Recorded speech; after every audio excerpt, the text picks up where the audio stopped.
पिछले एपिसोड के एंड में देखा था यहाँ पे जो गुरुबिडर अपने बाप के पास जाता है यानी मुरों के दादा के पास और गलती से भाई ना डिस्टर्ब कर देता है उनके कल्टीवेशन पे, जिस बात के लिए भाई उनके दादा को तो आ जाता है गुस्सा और अपनी बेटे की माँ सॉरी गाइस मैं क्या बोलूँ अपने बेटे की ओर लेने लगते हैं, बेटे के यहाँ पे कुटाई करने लगते हैं। यहाँ पे चिल्लाता है गुरुबिडर अरे पापा प्लीज प्लीज पापा छोड़ दीजिए भाई, मेरी कुटाई क्यों कर रहे। यहाँ पे उसका बाप चिल्लाता है साले कमीने भाई तुझे तो भाई मुझे माँ की गाली देने का मन करे, लेकिन अगर भाई तूने मतलब मैंने तुझे माँ की गाली दे दी तो भाई मेरी बीबी को गाली देने के बराबर हो जाएगा भाई, इतना अच्छा मैं अपना कल्टीवेशन करा था भाई, तूने सबको सब आके यहाँ पे डिस्टर्ब कर दिया। यहाँ पे भाई मोरोंग भी देखती है और यहाँ पे उसका साथी में जो एल्डर था भाई एल्डर भी देखता है। एल्डर कहते कि अरे यार ऐसा लगता है ना तुम्हारे दादा है ना बिल्कुल भी खुश नहीं लग रहे। यहाँ पे मोरोंग कहते कि हाँ मैं अंधी नहीं हूँ, मुझे भी दिखाई दे रहा है दादा वाकई में खुश नहीं, और शायद वो पापा के कारण यहाँ पे खुश नहीं, शायद पापा ने वाकई में उनको यहाँ पे डिस्टर्ब कर दिया। यहाँ पे गुरुबिडर चिल्लाता है पापा बस कीजिए भाई, आप ऐसे कैसे एक एल्डर के सामने और अपनी पोती के सामने अपने बेटे के यहाँ पे कुटाई कर सकते हैं। यहाँ पे उसका बाप बोलता है अरे यार मैं कुटाई अब मुझे जान से मार देने का मन कर रहा है, मैं मजाक नहीं करता भाई, वाकई में मैं कल्टीवेशन बेस भाई तूने खराब कर दिया, इतना अच्छे से भाई अभी मेरा लेवल अप हो जाता। तभी सामने से ये कहता अच्छा ठीक है पापा टेंशन मत लीजिए, खाली लेवल अप की बात है ना भाई, सीनियर भाई हमें एक नए सीनियर मिले भाई वो पक्का ना आपकी मदद करेंगे आपका लेवल अप करने में। ये सोच रहा उसका बाप है ना एटीट्यूड में कहता क्या भाई मेरा लेवल अप करने के भाई अगर भगवान आएगा ना भाई इमोर्टल मतलब जो महान आदमी हुआ करते जो कि भाई अब भगवान के पास चले गए उनकी आत्मा नीचे है कि भाई वो मुझे सिखाएंगे भाई तभी जाके ना मेरा लेवल अप हो जाएगा, ऐसे वैसे कहीं का भी कोई सीनियर आ जाए भाई मेरा लेवल अप भाई उसकी बस की बात बिल्कुल भी नहीं है। तभी सामने से कहते कि नहीं पापा आप ये गलत समझिए भाई, आपको बिल्कुल भी यकीन हो भाई मैं सच बोल रहा हूँ भाई वाकई मुझ पे यकीन कीजिए। तो ये सुने तो ना दादा बोलता अच्छा ऐसी बात है एक काम कर भाई शर्त लगा ले मेरे साथ भाई, मैं तेरे साथ शर्त भी लगा सकता हूँ इस बात के लिए कि हाँ भाई वो नल्ला रहेगा। ये सुने तो ना यहाँ पे कहता अच्छा भाई शर्त आपको शर्त लगाना ठीक है भाई मैं भी शर्त लगाने तैयार हूँ, अगर मैं शर्त जीत गया तो भाई आप मुझे सामने से क्या देंगे। तभी पीछे से ना एल्डर बोलता क्या शर्त भाई मैं भी आपके साथ शर्त लगाने को तैयार हूँ, जो भी स्पिरिचुअल स्टोन है ना भाई मैं आपको देने को तैयार हूँ अगर आप जीत गए। यहाँ से पीछे से मोरोंग भी बोलते कि हाँ भाई जो मेरे पास है ना भाई स्पिरिचुअल स्टोन वगैरह वो भी मैं आपको देने को तैयार हूँ। जो सुने थे यहाँ पे ना आप दादा के दिमाग में थोड़ा सा आने लगता है कि एक समय इन्होंने क्या बोला भाई जो भी इनके पास है भाई पूरा का पूरा मुझे देने को तैयार है, वाकई में जो सीनियर है वाकई में इतना महान है या फिर वाकई में लोग मतलब यहाँ पे झूठ बोल रहे, एक बार चेक करना चाहिए उसके बाद है ना शर्त वगैरह की बात करनी चाहिए। यहाँ पे बेटा बोलते अरे हाँ दादाजी पापा जी भाई क्या ख्याल है भाई क्या शर्त में क्या रखोगे। तभी सामने से ना बाप चला तभी साले बाप तू या फिर मैं बाप हूँ भाई, मुझे सबसे पहले ना उस बंदे से मिला भाई तुम किस सीनियर के बारे में बात कर रहे हो। इसलिए भाई वो तीनों ना भाई लेके इसको आ जाते हैं चेंग घर के बाहर जैसे आते ना यहाँ पे बाप कहते कि हाँ देखिए मतलब मेरे पापा जी मोरोंग का बाप अपने बाप से कहते यानी मोरोंग के दादा से बोलता आए है क्या फैमिली की माँ बहन यहाँ पे एक हुई है, कहते कि हाँ भी देखिए भाई ये उनके घर पे आ गए, ये आने वाले कहते बस ये बस ये छोटा मोटा सा भाई पुराना सा घर। यहाँ पे मोरोंग बोलते रहे दादाजी संभाल के प्लीज है ना संभाल के उनके सामने बात कीजिएगा। यहाँ पे उसका बाप मोरोंग का बाप भी समझाता है कि हाँ पापा देखिए अच्छे से जाइएगा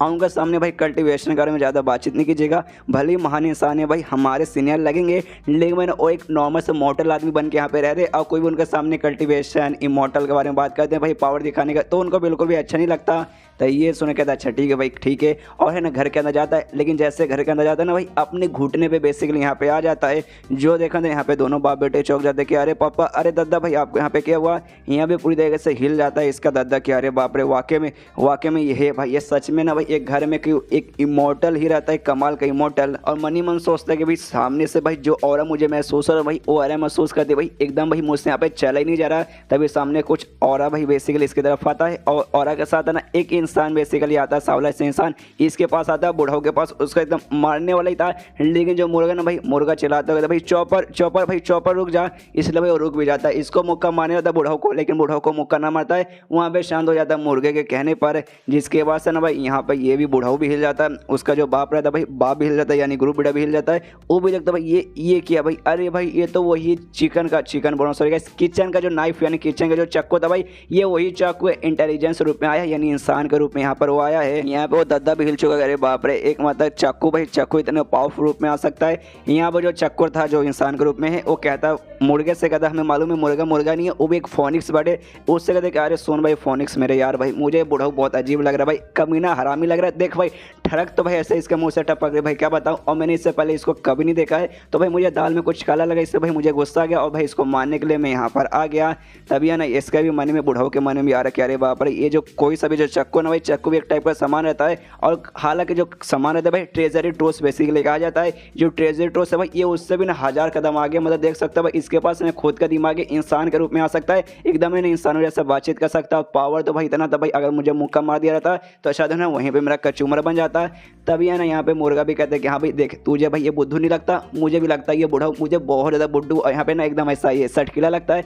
तो ऐसे बुद्धू को तू मारेगा ना भाई तो भाई मार के भाई तुझे भी कोई फायदा वगैरह होगा नहीं, और ये बुद्धू भाई हमारे मालिक भाई कुछ उखाड़ भी नहीं पाएगा। यहाँ पे बूढ़ा हिल जाते हैं। एक समय इसने भाई एक चिड़िया को क्या बोला, मतलब इस मुर्गे को क्या बोला, फोनिक्स बर्ड। भाई फोनिक्स बर्ड को ना सारे बर्ड का देवताओं कहा जाता है, मतलब इसके घर में क्या क्या चीज़ें पड़ी हुई है, इतनी महान महान चीज़ें। यहाँ पे वो भी कहता है चक्कू कि हाँ भाई मुर्गे मेरे यार तूने बात सही बोला भाई, ये काफ़ी हद तक सेंस बनाता है। इसलिए ना वापस से अपने औरा वाले रूप में आता है, चक्कू वाले रूप में आता है, अब वापस वहाँ से ना उड़ते हुए चला जाता है। ये कहते हो कि अभी देख साले बूढ़ा आदमी, अगर बाई चांस तूने कुछ भी ना उल्टा नीचा काम किया तो समझ भाई मैं आऊँगा इस बार इंसान के रूप में नहीं चक्कू के रूप में आऊँगा और सीधे भाई तेरे आर पार होकर यहाँ से निकल जाऊँगा। और इतना बोलना तो फाइनली उड़ के जो किचन है भाई किचन के अंदर पहुँच जाता है, जिसके बाद से जो बूढ़ा हुआ भाई दादा वो मुर्गे का शुक्रिया करते करते कि हाँ फोनिक्स महाराज आपकी बहुत बहुत शुक्रिया भाई, आपने मेरी जान बचा ली, अगर आप ना रहते तो भाई यहाँ पे सच में मेरा कचूमर बन जाता। उसके बाद ना पीछे से आता ग्रुप लीडर कहते करे पापा जी आपने विश्वास किया ना भाई, मैंने कहा था ना भाई ये वाकई में इनका घर भाई किसी चीज़ से कम नहीं है भाई। जो सीनियर भाई ये सीनियर सारे सामान सब है ना एक लेवल आ गए, इसलिए भाई शर्त भाई जो आपने शर्त लगाने को बोला था। तो ये सुने दादा बोला अरे हाँ शर्त भाई,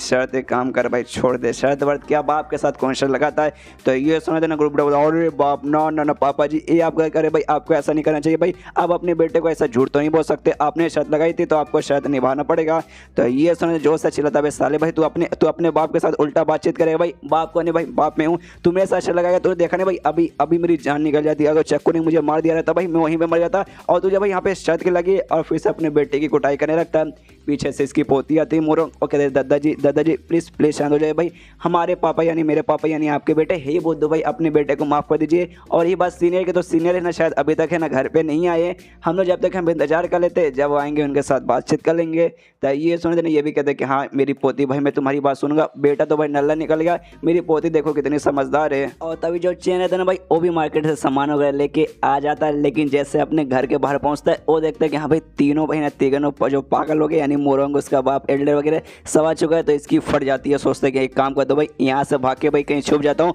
मैं इनसे वापस मिलना नहीं चाहता और वापस से इनको भाई चाय बना के बिल्कुल भी पिलाने वाला नहीं हूँ। और तभी ये चैप्टर यहीं पे खत्म हो जाता है। अब आपको क्या लगता है वाकई में जो चैन है भाई इनसे बच पाएगा? मुझे तो लगता है कि ना भाई और वाकई में नहीं बच पाएगा, इतना मैं आपको वादा देता हूँ। लेकिन पकड़ने के बाद मतलब पकड़ावा जाने के बाद इसके साथ क्या होगा और जानने आपको देखना पड़ेगा अगला चैप्टर।